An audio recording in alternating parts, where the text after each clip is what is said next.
Okay, third time's the charm. What is going on, everybody? It's your boy Will. So this is going to be my spoiler review for The Rise of Skywalker. I did do a non-spoiler review about a week ago. You'll be able to tell because I'm wearing different shirts. That is linked in the description, so if you haven't seen the movie yet, please go check that out first. And then come back and join me for just hearing the things about it that I liked and didn't like, a little bit more specifically than I could do in my non-spoiler review. Also, I did previously record this and it was just way too long. I just wanted to kind of shorten it down, so that's why I'm re-recording it now. I've had a little bit more time to think about the movie. Overall, my thoughts are basically the same as I said in my non-spoiler review, so check that out. And at this point, we're talking spoilers. So like I said, I wasn't a super huge fan of this installment in the Skywalker Saga, especially it being the finale. For a movie to tout that is the finale of the Skywalker Saga, I didn't feel as emotional as I felt I should have felt. And it's not saying that it's a bad movie. It's just a very confusing movie if you watch it in conjunction with the previous installments. Yes, it does nicely wrap up the entire saga. Most of the characters all reach their natural conclusions by the end of the movie,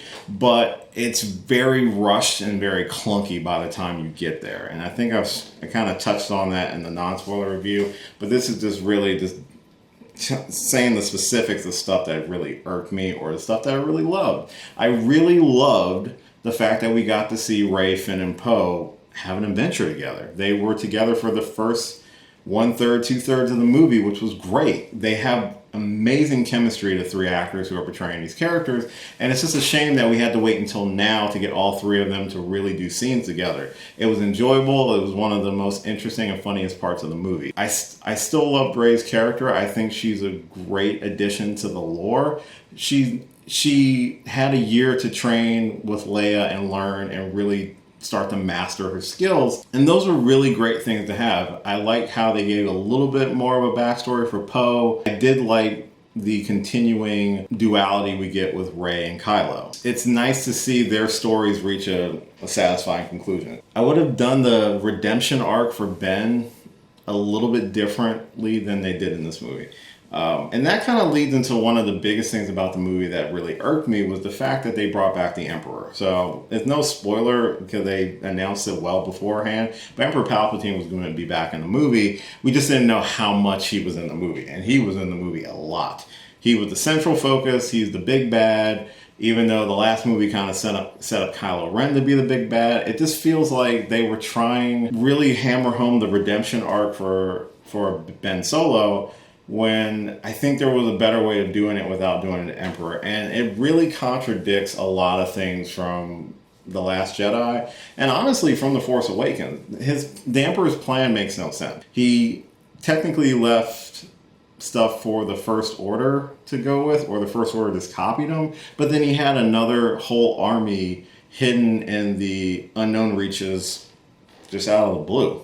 Like, there's a lot of leaps in logic, and I did reference that in the non-spoiler review. It's like you really have to stretch your logical thought process really thin to understand how certain things occur in the movie, how certain things work after 30 years being submerged in water and still being able to fly perfectly fine.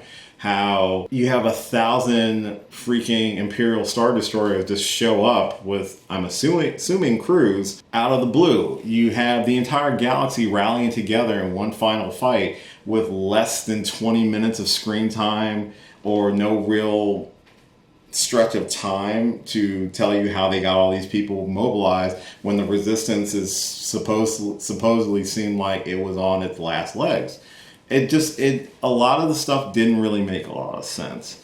And having the relation between Rey and Palpatine, I figured they were going to do something like that, because in The Last Jedi, they really made it seem like Rey came from nowhere. She was just a regular person who was destined for greatness. Having the Emperor be the big bad, I get it from a storytelling standpoint, but it just, when the previous two movies feature nothing about that, and all of a sudden this movie just comes out of the blue with so much exposition and lore that you would think if this was more thought out of a trilogy, it would have been planned way in the beginning. It made it feel very disjointed. Another thing about the movie that made me feel kind of disjointed, unfortunately, was a lot of the scenes featuring Carrie Fisher. As most of you know, Carrie Fisher passed away about 2 years ago before the release of The Last Jedi. And she was unable to film her scenes for The Rise of Skywalker. So they use previous footage from The Force Awakens, as well as they use some digital trickery to kind of put her in certain scenes. But her dialogue was still only from The Force Awakens. So in the few scenes that she's in, it feels very clunky because you can tell the dialogue was not meant for these scenes, and the scenes were completely rewritten to kind of feature her. And it's great to see her in a final performance, but it's really not her final performance. Her final performance technically was The Last Jedi. And I know she was kind of instrumental to the story that they wanted, but it just made it feel awkward. And I wonder if, and it's not a great way to send the character off, but I wonder if Leia being gone before the beginning of the movie would have had a better impact story-wise on certain characters, to have that be a part of the movie, have it be a part of the movie that dealing with the passing of Leia affected Poe, affected Rose, affected Chewie. And I think that would have drawn out a lot more emotional performances from a lot of the characters, and I think it would have been much more of a facilitated turn for Kylo Ren back into Ben Solo if they had her pass before the movie, because he could have spent the first half of the movie struggling, and then by the end really kind of gone with the redemption side of things. I get it, you wouldn't have necessarily had Palpatine in it, but you probably would have still had Palpatine in it. I'm just spitballing here with different ideas, but Palpatine being in the movie, Leia being featured still in the movie, I think were two of the things that kind of took me out of the movie a little bit, and it was harder to invest in the story. Like I said, I really love the fact that the three new characters were really together and really had a chance to shine and focus.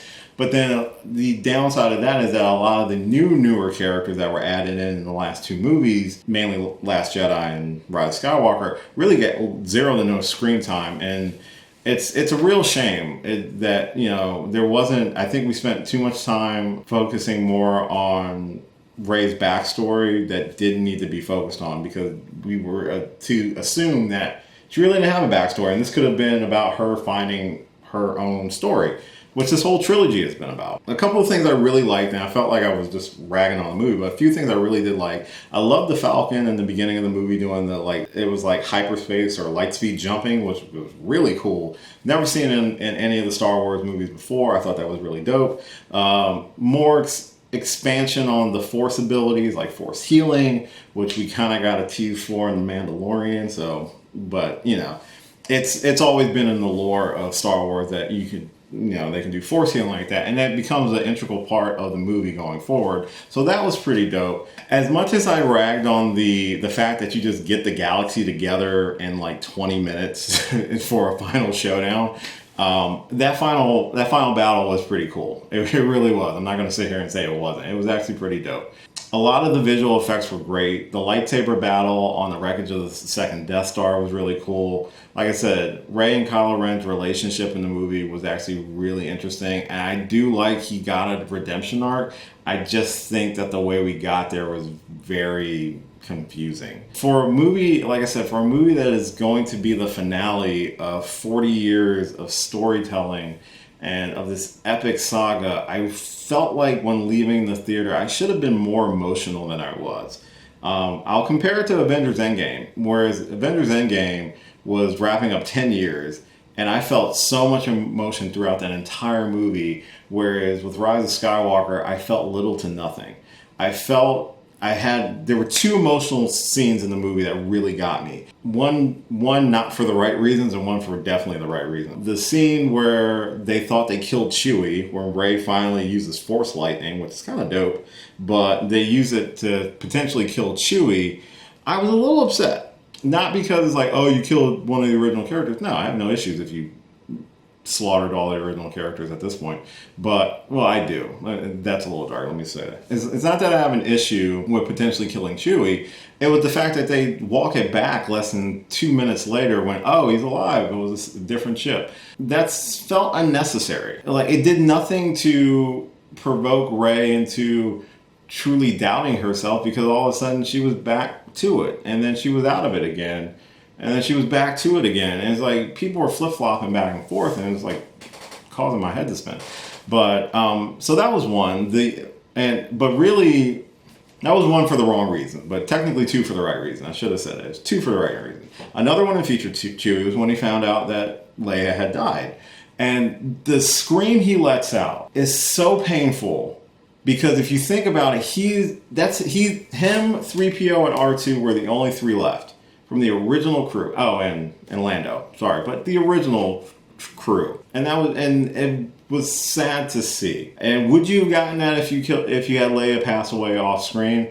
Not necessarily, no. You wouldn't necessarily have gotten that, but that was something that was emotional that touched me. And the main one was that after Leia had passed, and it was during the fight between Rey and Kylo on the wreckage of the second Death Star on one of the moons of Endor. Or it was on Endor, I'm not 100% sure. But it definitely wasn't the Forest Moon. It wasn't the Forest Moon, but it was the moon of Endor.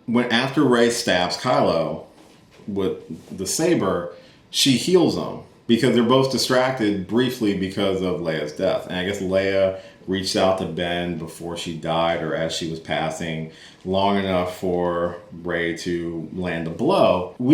Once he's healed and Rey leaves in his TIE fighter, leaving him stranded on the wreckage. Once he's there by himself, he gets a vision of Han. So Harrison Ford comes back for a brief cameo, and I start bawling like mad for some reason, like just tears down my. So that was the most emotional I got in that movie, and I feel like I should have been more emotional throughout the movie. I don't know if it was just because I thought it was a really touching scene, a scene I think we could have gotten to a similar yet less roundabout way, but it was still a fantastic scene, and it was the most emotional scene I had. Just the fact that it was truly the death of Kylo Ren and the resurrection of Ben Solo. That was the point where he truly turned and went back to the light side. And so I thought that was really dope. Again, a lot of the stuff with the Emperor and Rey and Ben, once he got to the planet, which seemed like it was impossible to get there, but then everybody was finding it, which just got kind of weird. The last fight between them was okay. It was cool hearing all of the Jedi voices. It would have been cooler to see them. But there's so many questions, like how did Palpatine survive Death Star destruction? How did he have 1,000 ships working, all with planet-destroying tech, which is just like mini Death Stars?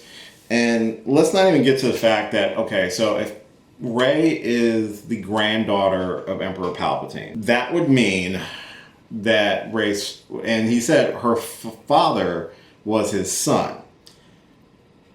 Okay, so the math starts to make it feel really gross, because the whole timeline of this story is that Revenge of the Sith, I'll use this as bearing, Revenge of the Sith took place 19 years before A New Hope.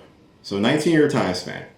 And then I believe A New Hope to the end of Return of the Jedi is about 2 years, maybe a year and a half.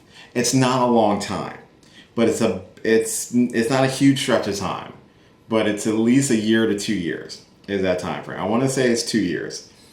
And then from Return of the Jedi to Force Awakens is about 30 years. That is confirmed. So you got 30 years, 32-ish, and then about 51 years. So from the point of Revenge of the Sith to the start of Force Awakens is about 50 some odd years, closer to 60 years, if I'm spitballing here. And I wanted to save this part for last, because this is one of the reasons why I think Palpatine is probably not the greatest thing to happen to this movie. He was okay.